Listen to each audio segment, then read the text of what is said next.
Hello दोस्तों, Rama mathematics classes में आपका स्वागत है। जैसे कि इसकी पिछले वीडियो में हम पढ़ चुके थे मगध साम्राज्य का उत्कर्ष। इस वीडियो में हम देखेंगे सिकंदर अभियान, अर्थात विदेश भारत पर विदेशी आक्रमण। यहाँ से जितने भी प्रश्न बनते हैं सिकंदर अभियान से हम ये सभी आपको करवाएंगे। बस आप इसे ध्यानपूर्वक सुनते रहिएगा कहानी के माध्यम से। अगर वीडियो अच्छा लगता है तो लाइक, सब्सक्राइब, कमेंट और साथ साथ अपने दोस्तों के साथ भी शेयर कीजिएगा। आइए बिना समय लेते हुए आते हैं अपने टॉपिक पर। क्या तो सिकंदर, जिसे अलेक्जेंडर भी कहा जाता है। यहाँ थोड़ा सा मिस्टेक है, अध्याय 8 लिखाई गया है। देखिए जिसमें से देखेंगे क्या तो भारत पर विदेशी आक्रमण, क्या तो भारत पर विदेशी आक्रमण, जिसमें से देखेंगे भारत पर सबसे पहले आक्रमण किसने की थी। यहाँ से प्रश्न बनाते हैं और कर्म सजाने के लिए देता है कि कौन सा विदेशी आक्रमण कब आक्रमण की, अर्थात किसके बाद, और बोलता है कि कौन सा कथन सही है या कौन सा कथन गलत है। हम इसी के बारे में भी देख लेते हैं, लेकिन यहाँ से प्रश्न बहुत बार ही पूछे जाते हैं, जिसमें से देखेंगे पूछेंगे भारत पर, क्या बोले हैं, भारत पर सबसे पहले विदेशी आक्रमण किसने की थी। ईरानी ने की थी। किसने तो ईरानी या हखमनी या फारसी, तीनों एक ही हैं, तीनों एक ही हैं। आप इसे ध्यान से याद रखिएगा। हखमनी, ईरानी या फारसी भारत पर सबसे पहले विदेशी आक्रमण की थी। उसके बाद है यूनानी, उसके बाद क्या है तो यूनानी है। उसके बाद है हिंद यूनानी, कौन है तो हिंद यूनानी। उसके बाद है शक, उसके बाद कौन है तो पल्लव। उसके बाद है कुषाण, उसके बाद क्या है कुषाण है। आप इसे ध्यान से याद रखिएगा। इसका एक ट्रिक हम बताते हैं, आप उसे अपने कॉपी पर नोट कर लीजिएगा। इसका ट्रिक जो है देखिएगा, क्या है तो ट्रिक देखिएगा। आई यू, क्या बोले हैं, आई यू हसीना, आई यू हसीना से, आई हसीना से प्यार करो। आई यू हसीना से क्या बोले हैं, प्यार करो। देखिएगा ट्रिक कैसे बैठता है। ई से हो जाता है ईरानी, ई से क्या हो जाता है तो ईरानी। यू से हो जाता है यूनानी, यू से क्या होता है यूनानी। ही से हो जाता है ऐसा तो ह से हो जाता है हिंद यूनानी, ह से क्या हो जाता है हिंद यूनानी। सी से हो जाता है शक, सी से क्या हो जाता है शक। आप इसे ध्यान से याद रखिएगा। इसके अलावा क्या है तो प से हो जाता है पल्लव, क्या बोले हैं, प से हो जाता है पल्लव, अर्थात इसे ध्यान से याद रखिएगा। सॉरी, प्यार से क्या हो जाता है, प्यार से याद रखिएगा पल्लव, प्यार से क्या याद रखिएगा पल्लव याद रखिएगा। और करो से याद रखिएगा आई यू हसीना से प्यार करो, आई यू हसीना से प्यार करो। करो से याद रखिएगा क्या तो कुषाण, करो से क्या याद रखिएगा कुषाण। आप भी इस ट्रिक को लिख लीजिएगा, जो विदेशी आक्रमण का सही कर्म है। क्या बोल रहे थे देखिए, आई यू हसीना, क्या बोले हैं, आई यू हसीना से प्यार करो, आई यू हसीना से प्यार करो। आप इस ट्रिक को भी लिख लीजिएगा। ई से हो जाता है क्या तो ईरानी, यू से हो जाता है यूनानी, ह से हो जाता है हिंद यूनानी। सी से क्या जो बोले तो हसीना से हो जाता है हिंद यूनानी। से हो जाता है शक, प्यार से हो जाता है पल्लव, करो से क्या हो जाता है तो कुषाण हो जाता है, क्या तो कुषाण हो जाते हैं। आइए देखते हैं कि आगे क्या है, एक मिनट देखिएगा। जिसमें से भारत पर सबसे पहले विदेशी आक्रमण किसने की तो ईरानी ने किया। भारत पर सबसे पहले विदेशी आक्रमण किसने किया तो ईरानी ने किया था। सबसे पहला आक्रमण डेरियस प्रथम थे, जो हखमनी वंश का था। किस वंश का तो हखमनी वंश का था। इसने गंधार कंबोज को जीत लिया था, गंधार कंबोज को जीत लिया था। ईरानी के बाद क्या बोले हैं, ईरानी के बाद यूनानी ने भारत पर आक्रमण की। यूनानी जो थे सिकंदर भी थे, क्या तो सिकंदर आक्रमण किए। जिसमें से क्या तो गोकामाला उर्बेला का युद्ध हुआ। गोकामाला उर्वेला का युद्ध हुआ 331 बीसी में, 331 बीसी में डेरियस और सिकंदर के बीच, डेरियस और सिकंदर के बीच, जिसमें सिकंदर विजय रहे और डेरियस को हार का सामना करना पड़ा। आप इसे ध्यान से याद रखिएगा। आइए देखते हैं कि आगे क्या है। लेकिन जो भी हम कर्म आपको बताए हैं आप उसे ध्यान से याद रखिएगा। यहाँ से प्रश्न बनाकर पूछ देता है। पहले हम इसे देख लेते हैं, फिर हम अपने बुक से देख लेंगे। थोड़ा सा अलग तो होगा ही। देखिएगा क्या, तो सिकंदर या अलेक्जेंडर। देखिएगा सिकंदर का जन्म, क्या बोले हैं, सिकंदर का जन्म 356 ईसा पूर्व में, 356 ईसा पूर्व में मकदूनिया मैसेडोनिया में हुआ था। इनके पिता का नाम फिलिप है, क्या, तो फिलिप। यहाँ पे से ध्यान से याद रखिएगा। इसका उपनाम जो है अलेक्जेंडर द ग्रेट है, अलेक्जेंडर द ग्रेट है। आप इसे ध्यान से याद रखिएगा। इसके अलावा क्या, तो देखिएगा भारत पर आक्रमण, क्या बोले हैं, भारत पर आक्रमण 326 ईसा पूर्व में, 326 ईसा पूर्व में घनानंद के शासनकाल में की थी। किसके शासनकाल में, तो घनानंद के शासनकाल में की थी। सिकंदर वापस कब गया, तो 325 ईसा पूर्व में। सिकंदर 325 ईसा पूर्व में वापस चला गया। कुल 19 महीने भारत में सिकंदर बिताए थे। आप इसे ध्यान से याद रखिएगा। लुई फिलिप द्वितीय या फिलिप 359 ईसा पूर्व में मकदूनिया का शासक बनता है। इसकी हत्या करके सिकंदर 329 ईसा पूर्व में गद्दी पर बैठ जाता है। 329 ईसा पूर्व में गद्दी पर बैठ जाता है। सिकंदर जो था अरस्तु का शिष्य माना जाता है। सिकंदर किसका शिष्य माना जाता है, तो अरस्तु का शिष्य माना जाता है। आप इसे ध्यान से याद रखिएगा। इसके अलावा क्या बोले, तो देखिएगा माना जाता है सिकंदर ने भारत विजय अभियान 326 ईसा पूर्व में प्रारंभ किया था। सिकंदर का सेनापति सेल्यूकस निकेटर था। कौन था, तो सेल्यूकस निकेटर था। ये देखते हैं क्या आगे क्या देखिएगा। सिकंदर का भारतीय शासक से युद्ध हुआ, सिकंदर को भारतीय शासक से युद्ध हुआ, जिसे हाइडेस पिच युद्ध या झेलम या विस्तरता का युद्ध भी कहा जाता था। इसकी पत्नी रैफ सोना है। इसकी पत्नी का नाम क्या, तो रैफ सोना है। 325 ईसा पूर्व में राजा पुरु और सिकंदर के बीच यह युद्ध हुआ, हाइडेस पिच या झेलम का युद्ध। आप इसे ध्यान से याद रखिएगा। राजा पुरु और सिकंदर के बीच कब हुआ, तो 326 ईसा पूर्व में। लेकिन 325 ईसा पूर्व में सिकंदर वापस लौट गया। सिकंदर की सेना ने ब्यास नदी को पार करने से इनकार कर दिया। सिकंदर की सेना ने ब्यास नदी को पार करने से इनकार कर दिया था। आप इसे ध्यान से याद रखिएगा। देखिए सिकंदर किसके गुरु थे, अरस्तु किसके गुरु थे, प्लेटो किसके गुरु थे, तो सुकरात के गुरु माने जाते। किसके गुरु, तो सुकरात के गुरु माने जाते। आप इसे ध्यान से याद रखिएगा। ये देखते हैं क्या आगे क्या है, देखिएगा। हाइडेस पिच का युद्ध 325 बीसी में हुआ था। हाइडेस पिच का युद्ध कब, तो 325 बीसी में हुआ था। देखिएगा पंजाब के राजा पोरस पुरु और सिकंदर के बीच, 325 ईसा पूर्व में था।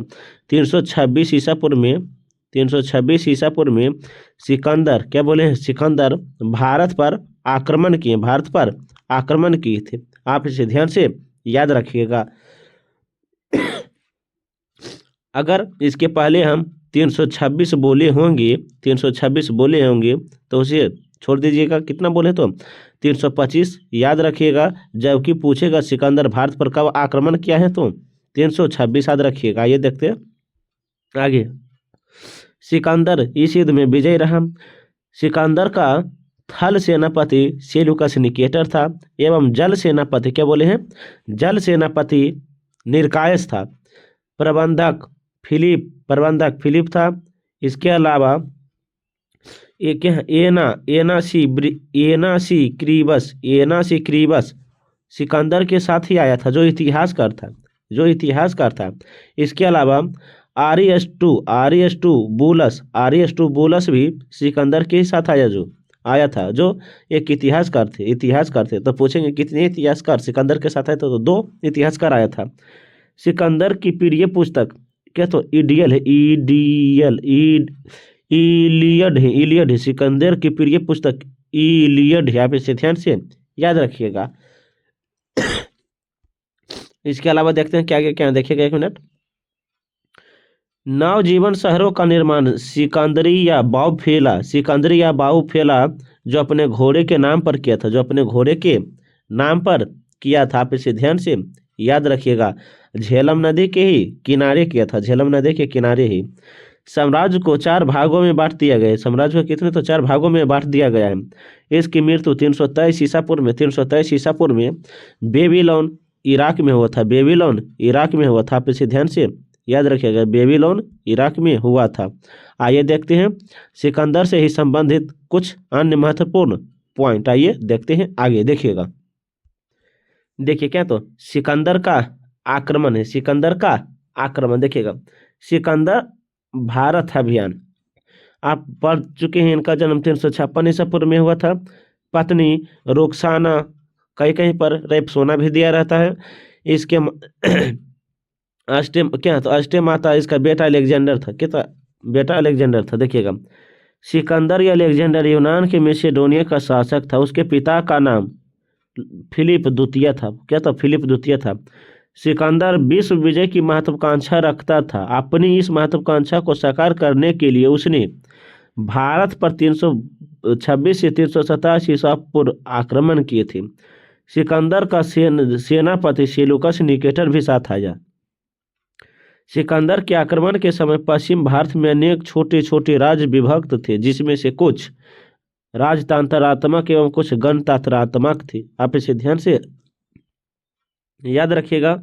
इसके अलावा देखिए क्या, तो 1 मिनट। हाँ, थे भारत में सर्वप्रथम सिकंदर का सामना तक्षशिला की अम्भी से हुआ था।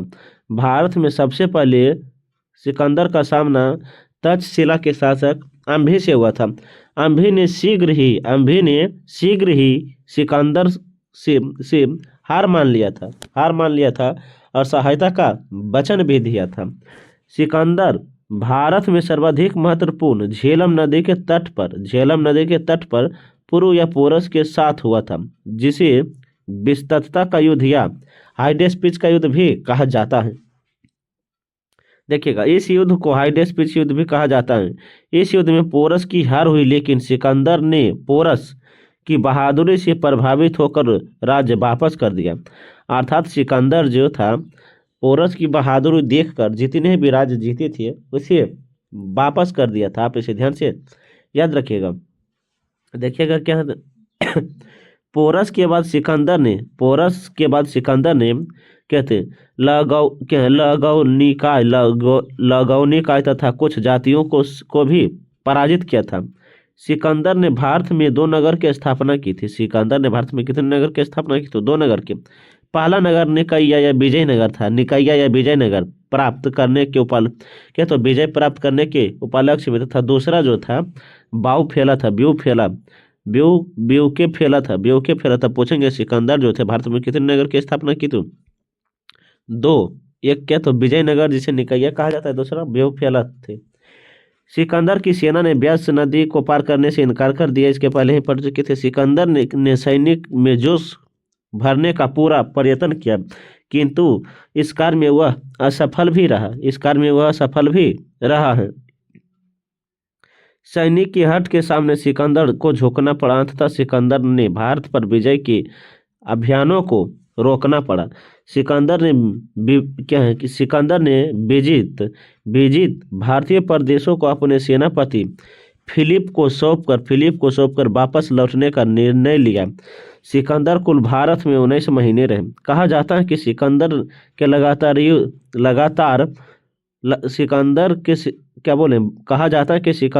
लगातार युद्ध घर परिवारों की याद था। भारत के मार्ग, जलवायु आदि ने उसकी सेना को हौसले को तोड़ दिया, अर्थात परास्त कर दिया था। आप इसे ध्यान से याद रख सकते हैं और जो भी महत्वपूर्ण पॉइंट लगे आप उसे नोट ही कर लीजिएगा, ताकि अगर यहाँ से प्रश्न बनते हैं तो एग्जाम हॉल में छूटने की संभावना बहुत ही कम बनती है। देखिएगा, सिकंदर भारत के शक्तिशाली मगध साम्राज्य पर आक्रमण करना चाहता था, लेकिन जब उसकी सेना ने मगध की विशाल सेना के बारे में सुना तो वह घबरा उठी है। सिकंदर के भारत पर आक्रमण के समय लगभग एक शक्तिशाली राज्य था जिस पर घनानंद नामक राजा शासन कर रहा था। घनानंद की सेना में लगभग 6 लाख सैनिक था। कितने था? 6 लाख सैनिक माने जाते हैं। इसीलिए प्रश्न पूछे जाते हैं कहीं कहीं पर, घनानंद किस शासक के समकालीन थे? तो सिकंदर के समकालीन था। या घनानंद किस विदेशी शासक के समकालीन? तो सिकंदर के समकालीन थे। आप इसे ध्यान से याद रखिएगा। अपने विदेशी मेसिडोनिया लौटते समय लगभग 323 ईसा पूर्व में बेबीलोन जो ईरान में पड़ता है, सिकंदर का निधन हो गया। सिकंदर का निधन हो गया है। आप इसे ध्यान से याद रखिएगा। बेबीलोन जो है एशिया महाद्वीप में, जो कहाँ? तो इराक में। कहाँ? तो इराक में। आप इसे ध्यान से याद रखिएगा। इसके क्या? तो सिकंदर के भारत विजय प्रभाव, सिकंदर के भारत विजय प्रभाव देखिएगा। सिकंदर विश्व विजय की महत्वाकांक्षा ने उस पर विजय के लिए प्रेरित किया। तो इस प्रेरणा पर अथवा सिकंदर के भारतीय अभियानों से पर क्या? तो यूरोप को प्राचीन भारत के निकट संपर्क में आने वाले अवसर प्रदान किया। सिकंदर के इसी भारतीय अभियान का सबसे महत्वपूर्ण परिणाम था भारत और यूनान के बीच विभिन्न क्षेत्रों में प्रत्यक्ष संपर्क की स्थापना करना। आइए देखते हैं कि आगे क्या है। तो राय चौधरी के अनुसार सिकंदर के आक्रमण के परिणाम स्वरूप भारत की छोटी छोटी रियासतों समाप्त हो गई। डॉक्टर राधा कुमुद मुखर्जी के अनुसार सिकंदर के भारत पर आक्रमण से राजनीतिक एकीकरण को प्रोत्साहन मिला, जिससे छोटे राज्य एवं बड़े राज्य भी शामिल या विलीन नहीं थे, या विलीन अर्थात समाप्त हो गए थे। आप उसे ध्यान से याद रखिएगा। इसके अलावा क्या? तो देखिएगा, कला के क्षेत्र में क्या बोले हैं? कला के क्षेत्र में गांधार शैली का भारत में विकास यूनानी प्रभाव का ही परिमाण था। कला के क्षेत्र में गांधार शैली भारत में विकास यूनानी प्रभाव के ही क्षेत्र था। यूनानियों की मुद्रण निर्माण कला का प्रभाव भारतीय मुद्रण कला पर क्या थे? दृष्टि या दूषित गर्त होता था। उलोक शैली के सिक्के इसके उदाहरण है। उलोक शैली इसके सिक्के के उदाहरण है। व्यापार के क्षेत्र में पश्चिम के देशों के साथ जलमार्ग का पता चलता है, जिनका कालांतर में व्यापार एवं अनुकूलन प्रभाव पड़ा है। अनुकूलन प्रभाव पढ़ा। आप इसे ध्यान से याद रखिएगा। आइए कुछ अन्य महत्वपूर्ण भी जानकारियाँ आपको देते हैं। जो अगर अच्छा लगता है तो वीडियो को सब्सक्राइब कीजिएगा। ये देखते हैं कुछ अन्य महत्वपूर्ण जानकारियाँ भी देते हैं। देखिएगा क्या बोले? तो भारत पर प्रमुख विदेशी आक्रमण क्या बोले हैं? भारत पर, एक मिनट देखिएगा, भारत पर देखिए, एक मिनट देखिएगा क्या बोले हैं? भारत पर प्रमुख विदेशी आक्रमण, भारत पर प्रमुख विदेशी आक्रमण के बारे में देखते हैं। देखिएगा, भारत पर प्रमुख विदेशी आक्रमण, जिसमें से देखिएगा 5वीं सदी में क्या बोले हैं? 5वीं सदी में पहला जो देखेंगे 5वीं सदी में अगर नहीं लिख पाते हैं तो हम जो भी बोलते हैं आप उसे अपने कॉपी पर नोट कर लीजिएगा। 5वीं सदी ईसा पूर्व में 5वीं सदी ईसा पूर्व में हखमनी वंश ने आक्रमण की थी। कौन वंश ने? हखमनी वंश ने आक्रमण की थी। इसके अलावा देखते हैं 326 क्या बोले? 326 ईसा पूर्व में सिकंदर ने आक्रमण की थी। किसने? तो सिकंदर ने आक्रमण की थी। आप इसे ध्यान से याद रखिएगा। इसके अलावा देखते हैं तीसरा 305 बीसी अर्थात 305 ईसा पूर्व में सेल्यूकस निकेटर ने भारत पर आक्रमण की थी। जो क्या? तो सिकंदर का सेनापति था। 712 में क्या बोले हैं? 712 में सॉरी क्या बोले हैं? 712 में, एक मिनट देखिएगा, 712 में मोहम्मद बिन कासिम ने आक्रमण की थी। उसके अलावा देखते हैं 1000 से क्या बोले हैं? 1000 से 1001 के बीच, 1000 से 1001 के बीच मोहम्मद गजनबी ने आक्रमण की थी। भारत पर। मोहम्मद गजनबी ने भारत पर कुल 17 बार आक्रमण किए। तो कितने बार? 17 बार आक्रमण किए थे। आप इसे ध्यान से याद रखिएगा। इसके अलावा है 1175 में क्या बोले हैं? 1175 में देखिएगा 1175 में मोहम्मद गौरी ने आक्रमण की थी। मोहम्मद गौरी ने आक्रमण की थी। आप इसे ध्यान से याद रखिएगा। देखिएगा, मोहम्मद बिन कासिम, मोहम्मद गजनवी और मोहम्मद गौरी तीनों अलग अलग व्यक्ति हैं। आप इसे ध्यान से याद रखिएगा। 1175 में किए थे। आप इसे ध्यान से याद रखिएगा। इसके अलावा 1398 में तैमूर लंग ने भारत पर आक्रमण की थी। तैमूर लंग ने भारत पर आक्रमण की थी। 1519 से क्या बोले हैं, 1519 से 1526 ईस्वी तक, 1519 से 1526 ईस्वी तक बाबर ने आक्रमण की थी। 1739 में नादिर शाह ने आक्रमण की थी और 1761 में अहमद शाह अब्दाली ने आक्रमण की थी। 1761 में अहमद शाह अब्दाली ने आक्रमण किए थे। आप इसे ध्यान से याद रखिएगा। सिकंदर अभियान से जितने भी प्रश्न बनते थे हम ये सभी आपको करवा दिए हैं। अगर वीडियो आपको अच्छा लगता है तो लाइक, सब्सक्राइब, कमेंट और साथ साथ अपने दोस्तों को साथ भी शेयर कीजिएगा। मिलते हैं अगले वीडियो के साथ। तब तक के लिए पढ़ने में मस्त रहिए, जबरदस्त रहिए। जय हिंद, जय भारत।